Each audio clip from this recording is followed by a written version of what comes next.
नमस्कार। आज मैं अनंत चतुर्दशी व्रत कथा लेकर आया हूँ। यह इस साल 2022 ईस्वी में 9 सितंबर को हो रहा है। इस कथा को भगवान श्री कृष्ण ने युधिष्ठिर को सुनाया था।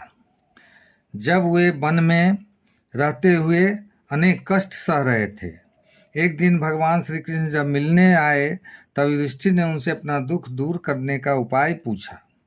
तब श्री कृष्ण ने कहा, हे युधिष्ठिर, तुम विधिपूर्वक अनंत भगवान का व्रत करो, इससे तुम्हारा सारा संकट दूर हो जाएगा और तुम्हारा खोया हुआ राज्य भी पुनः प्राप्त हो जाएगा।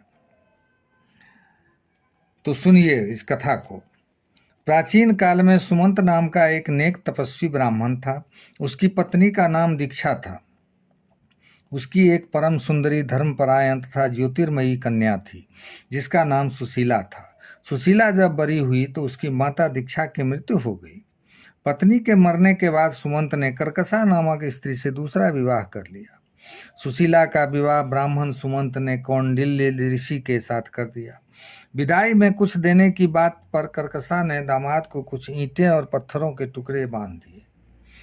कौंडिन्य ऋषि दुखी हो अपनी पत्नी को लेकर अपने आश्रम की ओर चल दिए, परंतु रास्ते में ही रात हो गई। वे नदी तट पर संध्या करने लगे। सुशीला ने देखा वहां पर बहुत सी स्त्रियां सुंदर वस्त्र धारण कर किसी देवता की पूजा कर रही थी। सुशीला के पूछने पर उन्होंने विधिपूर्वक अनंत व्रत की महत्ता बताई। सुशीला ने वहीं उस व्रत का अनुष्ठान किया और 14 गांठों वाला डोरा हाथ में बांधकर ऋषि कौंडिन्य के पास आ गई।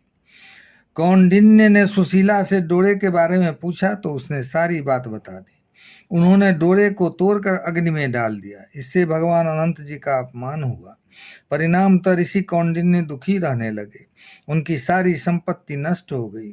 इस दरिद्रता का उन्होंने अपनी पत्नी से कारण पूछा तो सुशीला ने अनंत भगवान का डोरा जलाने की बात कही।